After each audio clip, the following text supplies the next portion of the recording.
Good morning, ladies and gentlemen, dear colleagues, dear friends, dear researchers, dear policymakers, wherever you might come from. Welcome to this Responder event in Vienna. I'm coordinator of the Responder project and I would like to give you a short insight into the background of this whole project before we go into the details of ICT, the details which have been, and the knowledge which has been prepared for this event today. Responder is a project funded by the European Union in the 7th Framework Program, and it's about knowledge brokerage. Knowledge brokerage, well, the European Union funds not just Responder, but 11 other projects like Responder, because they got the impression that on the one hand, it would make sense that policymakers base their decisions more on scientific evidence, and on the other hand, that researchers conduct their research orientated towards important political decisions. So what they want to do is to bring together research and policy making.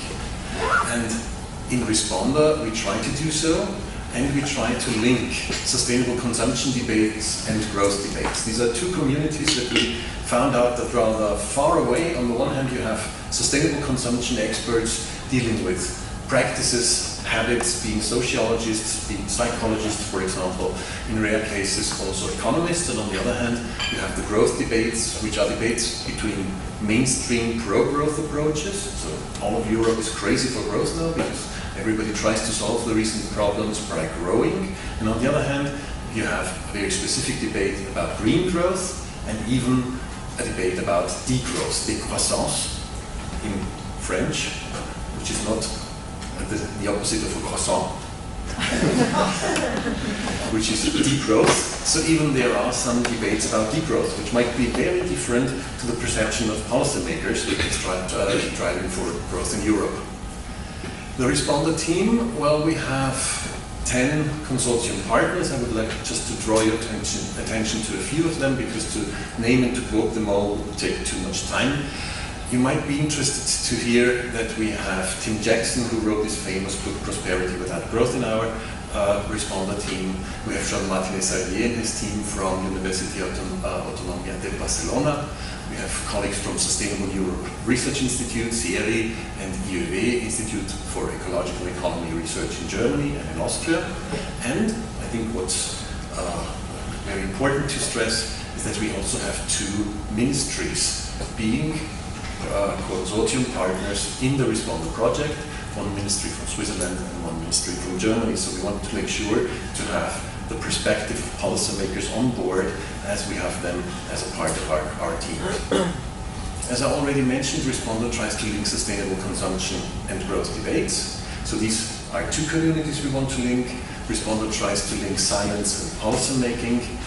These are two other sub-communities. So it's a huge challenge, and we found that we got the impression that we need a methodology that would facilitate this bridging the gap, this mutual role-taking, this mutual understanding. And this is a systemic approach, which is participatory system mapping, and we will carry out some of these system mapping exercises with you today and tomorrow. And this event today is part of a series of events. Responder started about 9 months ago with an event in Berlin, which was a European dialogue. Then we already had 4 events like this one in different towns on different sustainable consumption issues. So we had one event on food consumption in Lisbon, one on household savings, and that's in London last week, on housing in Barcelona, and on mobility in Bratislava, and now here in Vienna on sustainable ICT, on green ICT and growth debates. As I already mentioned, what do we mean by system thinking? Well, system thinking is an approach where you do not try, as in mechanistic thinking, to think in objects, but you try to think in relationships. You do not focus so much on events, but on continuous behaviors. You do not focus on linear progressions or static snapshots, but you focus more on circular relationships. While mechanistic thinking is often blamed for being reductionist, system thinking tries to follow a more holistic approach, and while mechanistic thinking often tries to solve problems, just to fix problems, system thinking first wants to get some insights into the dynamics of problems. So what might be the benefits that you could get out of this experience? First of all, we hope that Responder and this event makes you think differently, that you approach certain issue areas, certain themes, certain problems from a more holistic point of view, that we might offer you an effective way of dealing with complex situations, and we want to provide you with an innovative tool in moderated working groups, in group settings.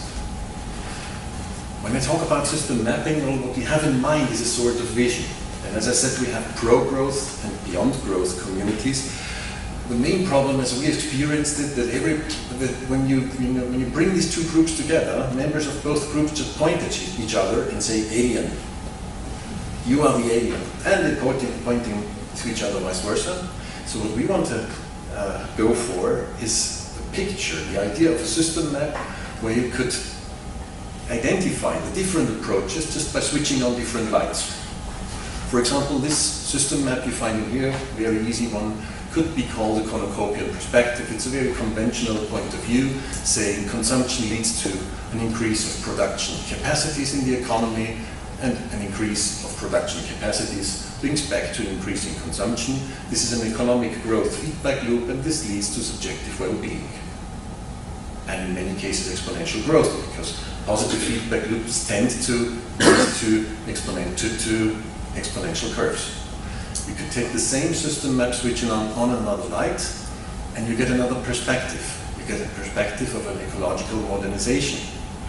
You still have the same economic growth loop, but now you focus also on total material consumption and the quality of ecosystems. And the quality of ecosystems might lead also to subjective well-being. And if we switch on a third light, and this is our vision, this is not a huge result of the Responder project, it's just to show you what system mapping could do. You switch on a third light and you approach the same system from a deco-modification perspective. In this case, social capital is focused on and plays an important role in the whole system. Actually, system maps look much more complex. They tend to look a little bit like spaghetti in the end, so be aware that when you try to work out and try to develop such a system map, at the end it might be complex, so it's sometimes difficult for others to buy in, to understand what's in the system map if they did not develop it, and this is why we do it in a participatory setting today. At the end, when we have such a system map, we might identify our knowledge on this map by explaining single links, or by explaining different loops, reinforcing loop, balancing loops, to see how the system behaves. And at the end, we might even put some questions and answers, just like tags on these maps. And some of you might bring in their questions, and others might bring in their answers. So some might see a need for additional evidence, and others might say, I've heard about a study that perfectly fits in here into the system map. So this is what we have in mind. After this event, and between this year's ICT event and next year's ICT event, you can follow the project on the project website.